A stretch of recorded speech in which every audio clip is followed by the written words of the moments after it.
Hello everyone and welcome back to IMO Reviews. We're back with another Hot Takes. And this time I asked to hear your guilty pleasures. As always, the takes will be anonymous. You can be as wild as you want and you will not get any flack for it. Only I know, but that's our little secret.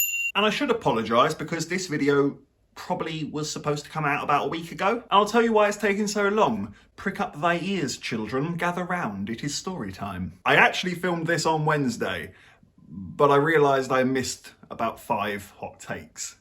So I had to do it again. And on top of that, I'm always looking to improve the channel and make the videos better. And I came up with a bit of a mad plan for future hot takes videos, which ultimately ends with me being drenched in water. It's hard to explain, but stay with me. The only reason we haven't done it today is because we've got a ton of electricals behind me. I don't quite have the time to sort all of that out and safeguard the place and not cause an electrical fire. And to catch it all on video, which I'm sure would definitely boost the subscribers up, but I'm not sure the insurance companies would have the same mentality. So it's normal procedures today, but in future, things are definitely going up. But in the meantime, please do remember to hit that like button and please do hit the subscribe button as well. It really does help me and the channel massively, and we thank you if you do. Let's go. And this time I'm going to start things off with my own guilty pleasure. My guilty pleasure would have to be Bob Dylan. I recognise that he's not that good of a singer. I also recognise that he's just sort of meh to okay at the guitar and potentially other instruments as well. I find it really hard to actually pinpoint exactly what genre of music he makes. It's not quite country, it's not quite folk, it's not quite pop, it's not quite indie. It's just sort of a bit of a batshit medley of all of them. But in doing so, it made him quite unique and it made him stand out from the others. And above all else, I enjoy his lyricism. He is quite the wordsmith. But having said all of that, I could totally understand him not being someone's cup of tea. In fact, I remember telling my dad that I quite liked Bob Dylan and he had this reaction. The next take is the Blade movies, particularly Blade 2. It's ridiculously flawed, yet insanely cool from start to finish. I mostly agree with you, but if I'm being honest, this is where it's at. Yeah, Blade Trinity just doesn't do it for me. It does have moments in it, and a lot of it comes from Wesley Snipes just being incredibly awesome. But Blade 1 and 2, yeah, I completely agree. Total cheese fests, totally over the top, but insanely cool and insanely rewatchable. The next take is Waterworld. It's essentially Mad Max with boats, but I like the world building and everything looks so harsh and dirty. I actually agree.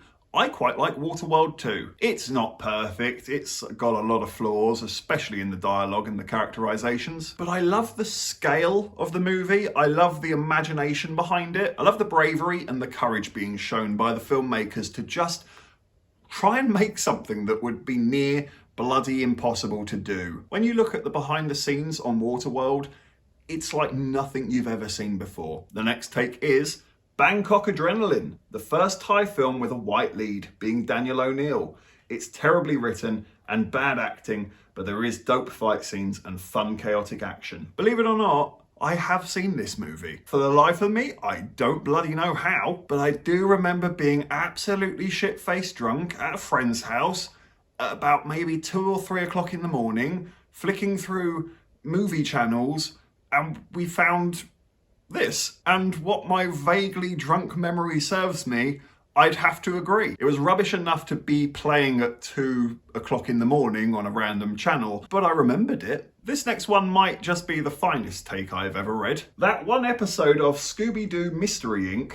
with the Scar Zombies that ends with a battle of the bands. That goddamned episode can get me at my lowest and really brighten me up. Well, all jokes aside, it's genuinely lovely that you have an episode like that. It's great to have one of those go-to shows that just fixes your mood. But secondly, I've never seen this episode, and it sounds mad enough that I'm very quickly going to YouTube it.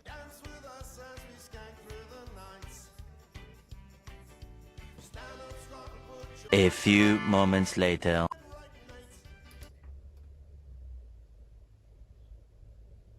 Speechless. What do I say to that? Well, what you said was exactly what happens. That is a Scar zombie band. Wow, I've seen it all. Moving on. Bill Murray in Groundhog Day. Yes. Although I don't really know if Groundhog Day is that much of a guilty pleasure. I know quite a few people who just outright love that movie. The next one is Friends. We have a lot of controversial opinions about Friends on this channel, as I've discussed. We either have people who absolutely hate it or people who absolutely love it. So this definitely fits into the guilty pleasure category for me. And I could quite easily agree with you. If I was in the mood for some Friends, then yeah, I would definitely chuck it on and maybe not tell anybody. Friends is that perfect show for when you're maybe feeling a bit under the weather or you've got a cold or a bug. Wrap yourself up in a blanket, get your feet up on the couch, have a nice hot drink, and just put some Friends on the telly. You'll be fine. The next one is, I like Conway Twitty's music, and I only know it from the Family Guy cutaways. My experience with Conway Twitty is exactly the same. I can't say I've ever picked up one of his albums or listened to one of his songs from start to finish unless Family Guy were playing it to me. And I have to admit, because it's always played as a joke in Family Guy, I never really sat there and appreciated the music. I never really analysed him. Is the beat good? Is his voice nice? Is there a good cadence to it? I just always found it such a jarring cutaway for the show to do, and yet somehow it is funny. The next one is Fast and Furious, Hobbs and Shaw, which I think is a great action movie, as does my sister. Me, on the other hand, not so much. Yeah, me and my sister couldn't have had further contrasting opinions when it came to Hobbs and Shaw. But that's the beauty of film criticism. It's all just a matter of opinion. If you liked it, awesome. I'm glad you got something out of it. The next one is Barry Manilow. In the dictionary, underneath guilty pleasure, there should just be a picture of Barry Manilow. I think that's a perfect capture of what a guilty pleasure is. He's not a bad singer. His music isn't bad either. But it's not cool to say you like Barry Manilow. Not really, is it? But the cold, hard facts are, Mandy is a banger. The next one is, I love League of Extraordinary Gentlemen, and not in an ironic way. I actually enjoy watching it. So much so that I will watch it by myself without the need of alcohol. I was in secondary school when League of Extraordinary Gentlemen hit cinemas, and I loved it. I liked the creativity and the imagination to the movie. I liked the fact that Captain Nemo was teaming up with Invisible Man and Dr. Jekyll and Mr. Hyde. These characters we've read solo stories for, all now being basically, well, they're living in the same quarters of a submarine, really. There feels like there's a lot of juicy material that could come out of that. And I think the movie ends up just scratching the tip of the iceberg with it. No, it's fine, and it's a good time, and there's a lot of imagination to it. That's an excellent guilty pleasure. The next one is Freddy vs. Jason. It's easily one of my favourite movies, even though it's dumb. I made sure to extend the dumb, because this movie is dumb. But you're also in luck, because, don't hold me to it, but I am planning on doing a review for Freddy vs. Jason as we get closer towards Halloween this year. Because I completely agree with you.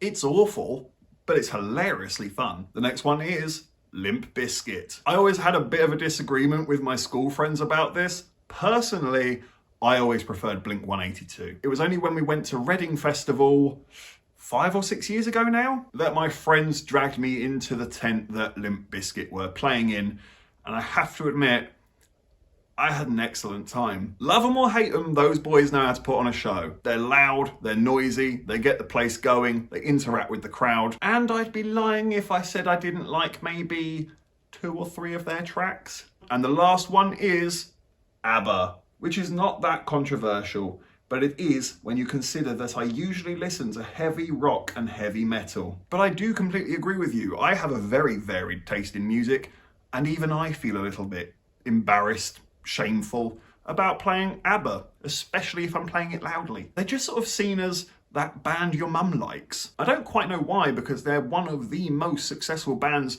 to ever exist, but here's how you know ABBA are the absolute business. Find one bad ABBA song. Can't be done. You and me, buddy, we need to lift our confidence on this subject matter. Let's go and see an ABBA concert live and Sing proudly. And that is it for this week's hot takes on your guilty pleasures. Thank you so much for sending them in to me. It's been great fun reading through them and seeing what people think about certain movies and bands. We will definitely be doing another one of these in the future with a different topic and most likely with the possibility of me being drenched in water. So please do hit that like button, please do hit the subscribe button, and please do hit the comment section as well. Do you agree or do you disagree with some of the takes on show today? Let me know in the comment section below. Take care, and I look forward to seeing you on the next review.